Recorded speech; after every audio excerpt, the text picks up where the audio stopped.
Welcome back to our channel Money the rider.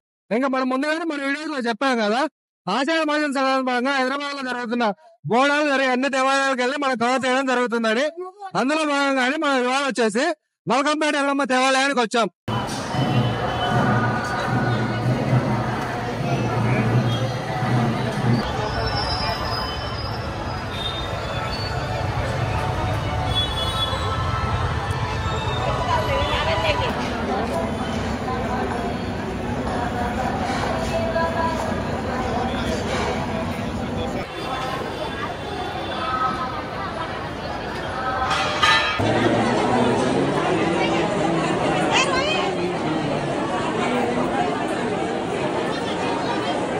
Balkampet దేవాలయంలో వచ్చేసి ఆషాఢ మాసంలో బోనాలు స్టార్ట్ అవగానే మొదటి మంగళవారం బల్కంపేట ఎల్లమ్మకి అయితే కళ్యాణం జరుగుతుంది.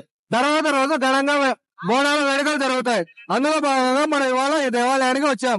ఇక్కడ మీరు చూస్తున్నట్టయితే ప్రజలు చూడండి తండాలుగా వచ్చారు.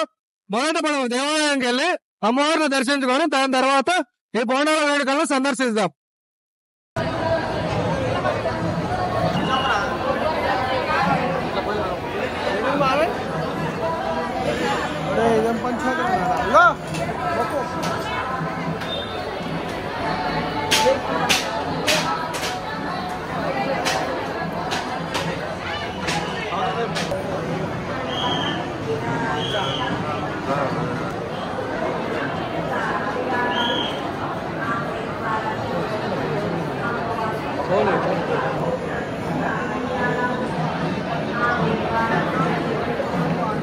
ఈ బల్కంపేట ఎల్లమ్మ దేవాలయానికి దాదాపుగా 700 సంవత్సరాల చరిత్ర ఉంది.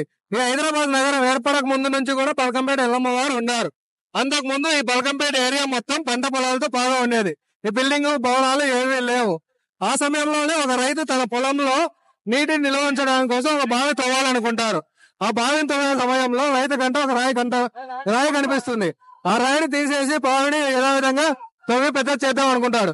కానీ ఆ రాయి చూసేదానికి ఒక అమ్మవారి షేప్ లో ఉండి విగ్రహంలో కనపడుతుంది.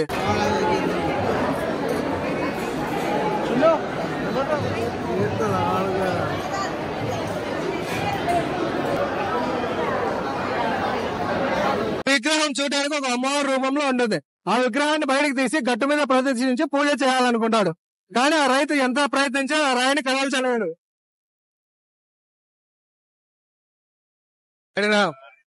ఆ రైతు అలా ఎంత ప్రయత్నించినా అమ్మవారి విగ్రహాన్ని బయటకు తీయలేడు.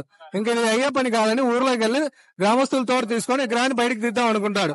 అలా వెళ్ళి ఊర్లో అందరినీ పిలుచుకోవచ్చారు. వాళ్ళందరూ కూడా ఎంత ప్రయత్నించినా అమ్మవారి విగ్రహాన్ని బయటకు తీసుకురాలేకపోతారు.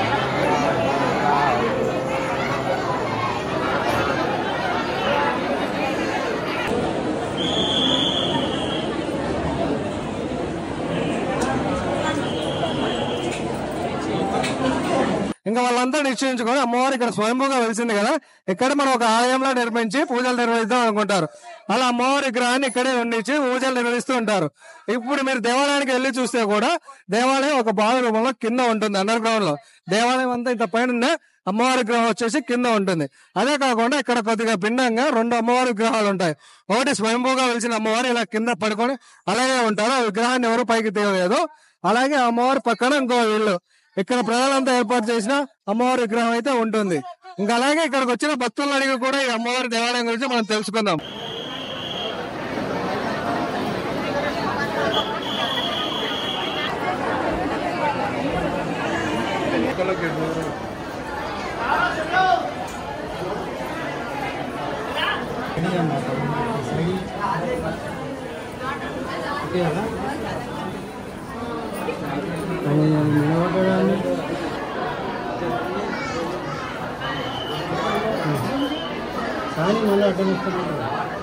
కొంచెం జరగరా ప్లీజ్.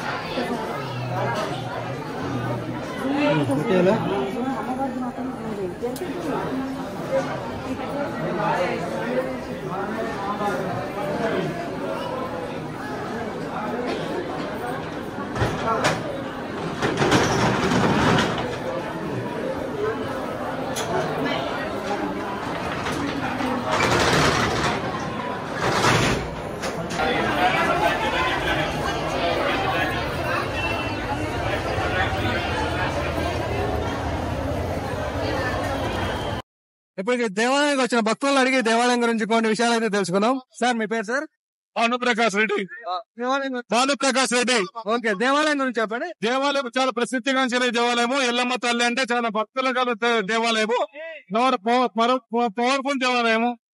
భానుప్రకాష్ రెడ్డి గారు అయితే చాలా బాగా ఈ దేవాలయం గురించి అయితే చెప్పారు. కానీ దురదృష్టవశాత్తు మా మైక్ డెడ్ అయిపోవడంతో సార్ గారు మాటలు మీరు వినలేకపోతున్నారు. కానీ ఆయన చెప్పిన మాటలన్నీ నాకు బాగా గుర్తున్నాయి. ఆయన చెప్పిన మాటలు నేను మీకు అయితే చెప్తాను. ఇక్కడ వెలిసిన ఎల్లమ్మ దేవాలయం అయితే చాలా పవర్ఫుల్ అంట. అలాగే ఇక్కడికి వచ్చి కోరుకున్న భక్తుల కోరికలు కూడా నిలబెడతాయి. ఇక్కడికి నిన్న కళ్యాణం జరిగిందని చెప్పా కదా, ఆ కళ్యాణం చూడడానికి అయితే లక్షలాది మంది జనాలు కూడా వచ్చారని చెప్తున్నారు. అలాగే ఇక్కడ వెలిసిన ఈ ఎల్లమ్మ తల్లిని దర్శించుకోవడానికి ఈ 2 తెలుగు రాష్ట్రాలే కాకుండా ఇతర రాష్ట్రాల ప్రజలు కూడా వచ్చి ఎల్లమ్మ తల్లిని దర్శించుకున్నారని చెప్తున్నారు.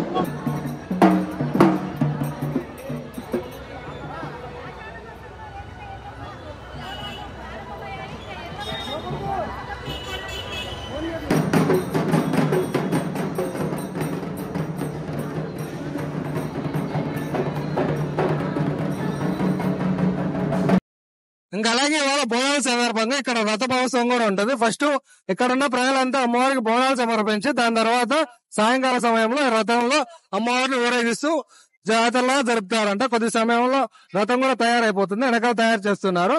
ఆ వీడియో కూడా మన ఛానల్లో ఉంటుంది. దీనికోసం మీరు ఎక్కడ వీడియో స్కిప్ చేయకుండా చూడండి. ఇంకా అలాగే మన వీడియో లైక్ చేసి మన ఛానల్లో సబ్స్క్రైబ్ చేసుకోండి.